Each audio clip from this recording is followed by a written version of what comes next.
Hey everybody, welcome back to today's workshop. Today on the channel, we finally get to go ahead and work on the front part of the lift. So let me show you where we're at. All right, so I've started by putting everything on jack stands, pulling the tire off. We're gonna start on this side first.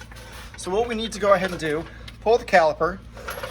We need to go ahead and pull out the sway bar bolt. We need to go ahead and pull out this brake bolt, right? You can see how I've got it right here. And I was checking out some things earlier and this got a little kink, so I'm going to go ahead and fix that. We need to go ahead and pull out this tie rod bolt that's sitting right here. And if we go underneath here, you can see that there are bolts right here. Here, we need to go ahead and pull those guys out as well. Also here on the side, it's kind of hard to see, but right in here, there is our ABS, and we need to make sure that the ABS line gets pulled off of here and goes ahead and gets pulled off of up here as well. It's kind of hard to see, but we need to go ahead and we need to pull this guy out from right here as well. So what I'm going to start doing first is I'm just going to start pulling everything apart so that we can go ahead and end up getting the spindle off, and then I'll show you guys what the spindle looks like. So this is going to be the old one, right?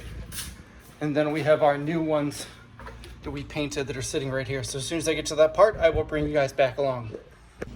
All right, so I've gone ahead and pulled the bolts out of here and here, and we're going to go ahead and we're going to pull this off. And I've got some bungee cord sitting right up here, and we're going to go ahead and pop it on there. So let me show you what that looks like here in a second. All right, so as everybody can see, we've got the brake line sitting here. I had to pop it off of here, and then I had to go ahead and separate the ABS line from it as well. So now this is pretty free. So what I'm going to do is I'm going to come down here, and I need to pull that line out so that I can go ahead and undo that screw, and then that should be good. Also, remember, good tip, keep your bolts. You never know when you're going to need them. I already went ahead and took the brake bolts that were sitting over here, right there, and I already put them on the new spindle so that this is easy for me to put back together once time is ready to go. All right, so now what you want to do is you want to pull the cotter pin out of here, which I've done, and you want to loosen this up, which I just did. And then we want to go ahead and take the tie rod, and with a 22mm, we want to pop it on here, and we want to go ahead and loosen this. Remember, what you're going to be doing with this piece when we put the new one on is the bottom part here is going to end up on the top, and the top part here is going to end up on the bottom, and the castle nut that's sitting right here is going to end up connecting up through this way. But again, don't take this all the way off, just loosen it for now. Make sure that it breaks this joint so it's not stuck in there anymore, and then we're going to go ahead and go onto the sway bar. We're going to go ahead and do the top of the spindle, and then we're going to end up doing the bottom of the spindle attached to the lower control arm. All right, so this is loose and it has popped, which is great. I went ahead and loosened the sway bar. I went ahead and loosened this guy as well, even though he doesn't want to move right now, but he did. So the next thing we're going to end up doing is I'm going to loosen up these bolts and show you what they look like in the spindle, and then I'm going to end up doing the ones here at the bottom. Okay, everybody, so these are now loosened. This guy's loosened. This guy's loosened.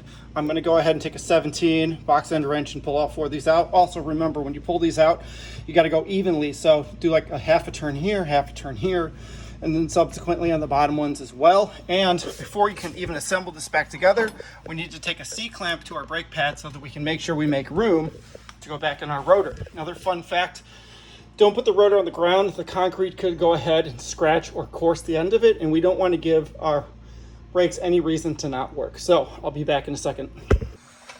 All right, everybody, so once you're at this point, you can see how they're nice and loose all the way through. Then you want to go ahead and give them a little pull. Sometimes the pull doesn't work, so you have to go ahead and get out a little bit of a persuader. So I'll probably go ahead and get a little bit of a pry bar and pop it in here and actually pop this guy out, because this is usually where it sits. Normally there's a brake shield here, and I pulled it off because I had a heck of a time trying to get it back on. This time I got a better idea of how I'm going to put it on. I'm actually going to put this guy on the spindle, and then I'm going to bring the 70-pound spindle over here and attach it to this guy right here. So we'll be back in a moment. All right, everybody, so here's the next step. I tried it. I tried to put this guy back on. It doesn't seat, and the reason that it doesn't is because this is just too big. It's a lot larger than the one that I have sitting over here. You notice this one curves back quite a bit, so when this guy goes on, there's nothing in his way. It sits there nice and flush. Nothing back there in the way at all. So what that means is I can't use the dust shields, which makes sense because the few videos I've watched on this that I'll link down below, nobody put their dust shields back on. So what we're going to go ahead and do for now is we're going to take some red Loctite, or sorry, some blue Loctite. It's red lock. No, sorry, some red Loctite. We're going to pop it on to our hub bearing bolts.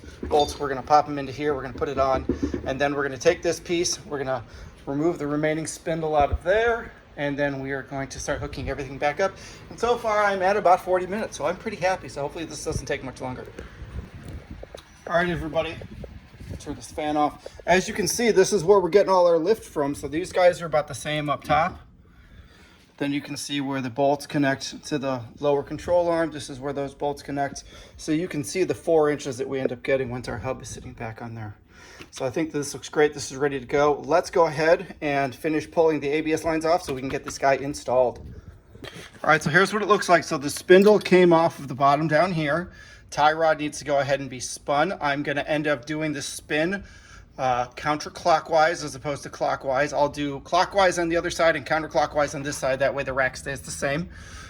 We've got all of our bolts collected here. We've got our bolts sitting right here. So what I'm going to do is I'm going to undo this from this piece.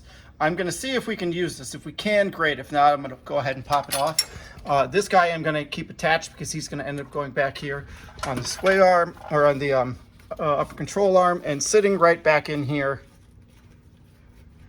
is this piece. It's kind of hard to see, but this is our see the green line that's right there? That is our ABS line, and that connects through here and goes all the way up into another line that's sitting right there.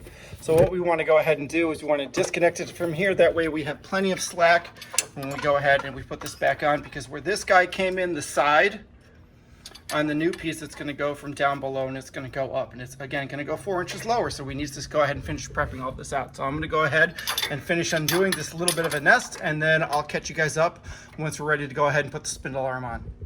All right, everybody, so as you can see, I've gotten some of the anti-lock brakes off, right? Looks great. It's nice and separated, except for this one little guy right back here. And as you can see, I popped off this one right here, but it's this other little guy. See this piece right here? He's just driving me nuts, and I can't actually get to the bolt. I just can't get to the bolt. Maybe if I came from up top I could, but I can't from here. So what I'm going to do is I'm going to snip this little piece off right here and go ahead and pull the rest of that line out. Okay, wire's off. It's in good shape. It's as undone as it'll do. Nice pair of wire snips for you.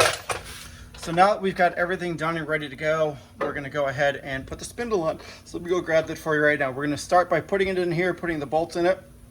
And then from there, we're going to lift it up to the top up here, connect it into that guy, and then we'll start adding in these guys.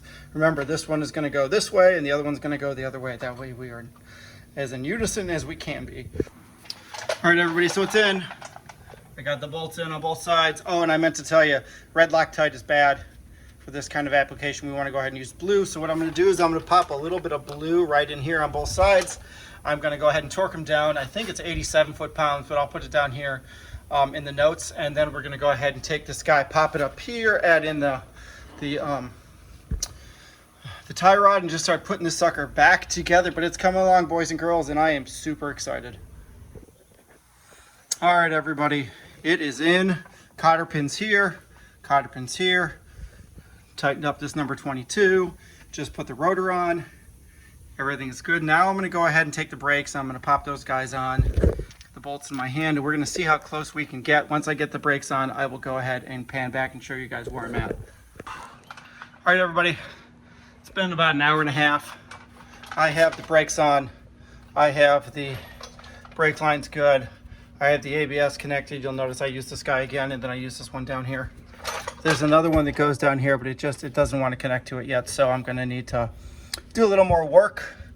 Maybe I'll just pop this guy off right here and elongate him just a little bit. That way it can fit. Okay, but I've got, this is tightened to spec. This, and they're both around like 47 to spec. This guy's on, this guy's on. I'm trying to think, I think that's it. I think that we're good. Sway bar's attached. I think I'm just going to go ahead and disconnect this line right here so that I can give it a bit more slack, and then I think we're good. And then I think I can pop the tire back on and we can start working on the other side. So yeah.